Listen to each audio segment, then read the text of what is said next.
Hello दोस्तों, स्वागत है आपको अपना YouTube channel the knowledge success में। मैं अमरीश रॉय। आज हम पढ़ेंगे एनसीईआरटी कक्षा 6 का चौथा अध्याय। इस अध्याय में हम वेद यानी ऋग्वेद के बारे में जानकारियां हासिल करेंगे। वेदों की संख्या जो है 4 है। वेदों की संख्या कितने हैं? 4 है। पहला है ऋग्वेद, दूसरा है सामवेद, तीसरा है अयुर्वेद, चौथा है अथर्ववेद।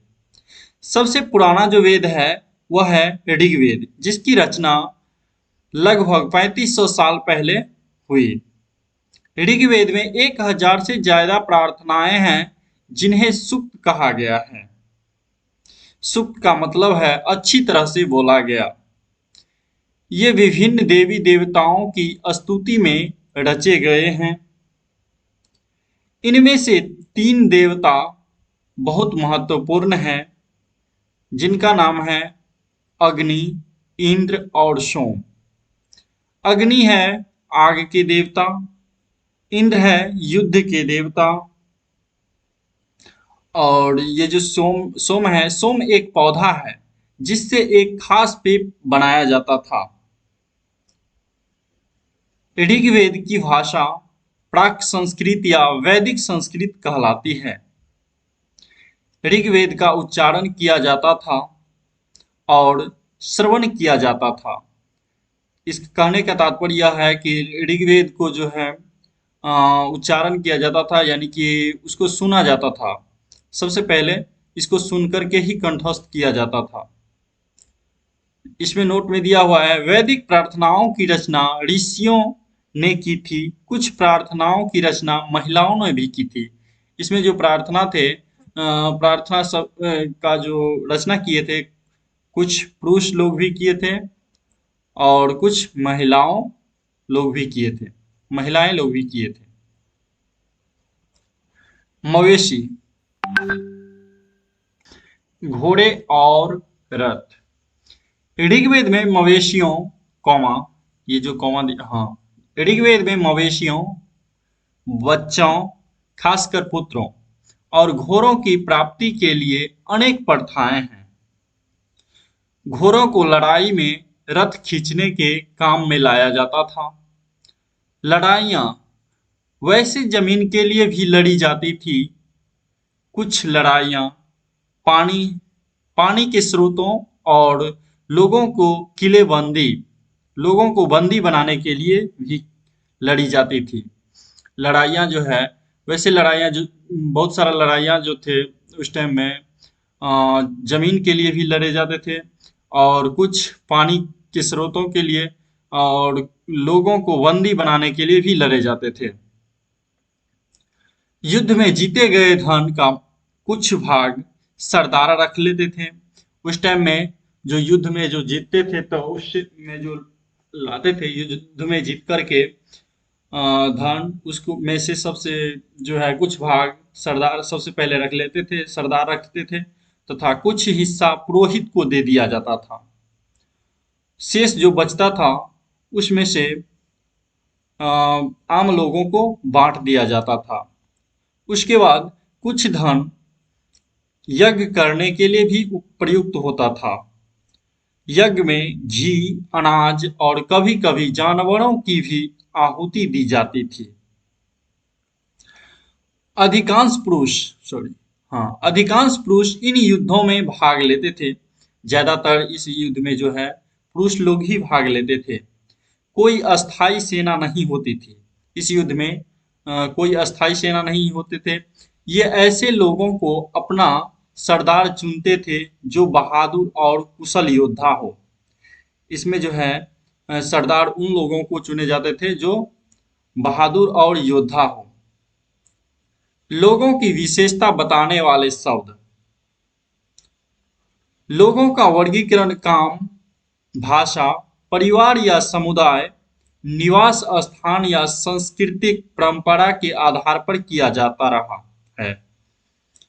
पुरोहितों, जिन्हें कभी कभी ब्राह्मण कहा जाता था, पुरोहितों को कभी कभी क्या कहा जाता था? ब्राह्मण कहा जाता था।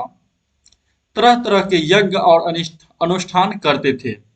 उन्होंने तरह तरह के यज्ञ और अनुष्ठान करते थे। राजा ये न तो बड़ी राजधानियों और महलों में रहते थे, न इनके पास सेना थी, न ही ये कर वसूलते थे।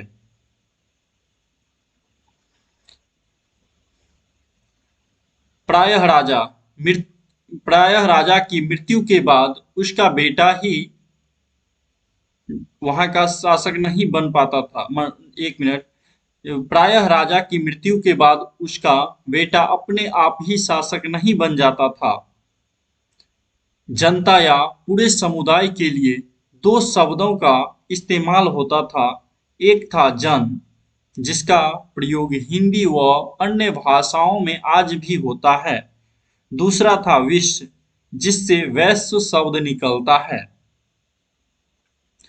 ऋग्वेद में विश्व और जनों के नाम मिलते हैं, इसलिए हमें पुरुजन या विश्व भरतजन या विश्व यदुजन या विश्व जैसे कई उल्लेख मिलते हैं। जिन लोगों ने इन प्रार्थनाओं की रचना की, वे कभी कभी खुद को आर्य कहते थे तथा अपने विरोधियों को दास या दस्यु कहते थे। दस्यु वे लोग होते थे जो यज्ञ नहीं करते थे और शायद दूसरी भाषाएं बोलते थे। बाद के समय में दास स्त्रीलिंगी दासी शब्द का मतलब गुलाम हो गया।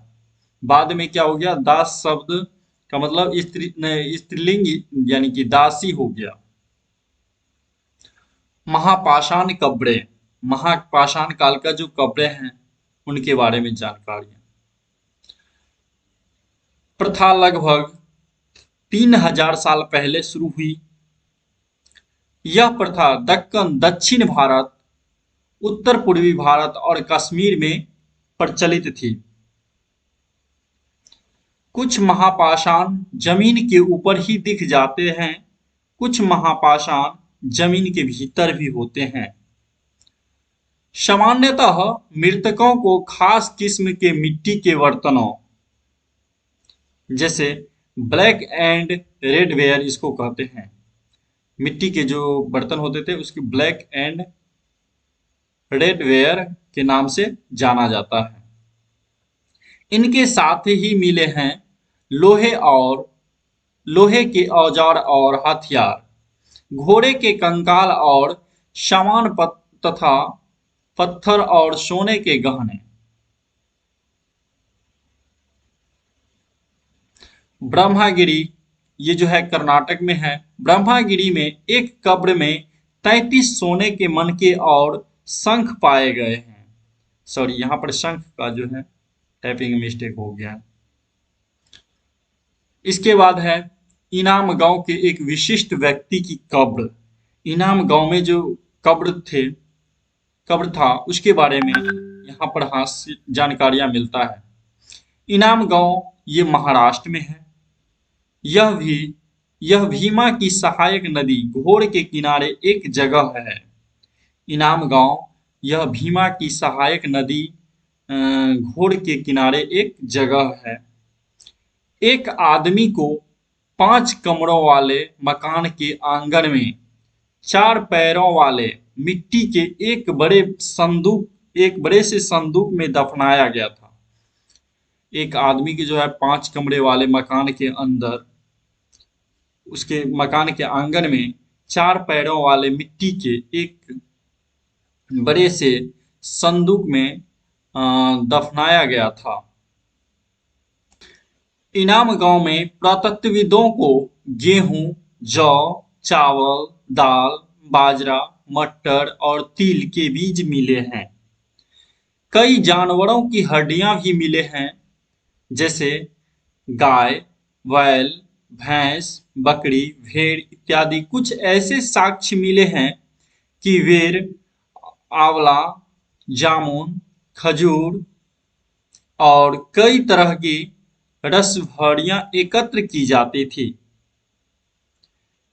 इसके महत्वपूर्ण तिथियां: वेदों की रचना का प्रारंभ लगभग 3500 साल पहले हुए। ऋग्वेद का जो रचना है 35,000 साल पहले हुआ, 3500 साल पहले हुआ था। महापाषाणों के निर्माण की शुरुआत लगभग 3,000 साल पहले हुआ। इनाम गांव में कृषकों का निवास 3600 से 3700 साल पहले हुआ।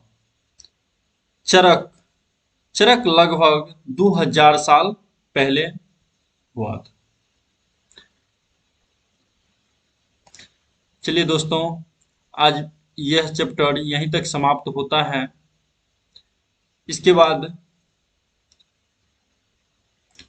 हम फिर मिलेंगे अगले अध्याय में। आपका यह वीडियो कैसा लगा?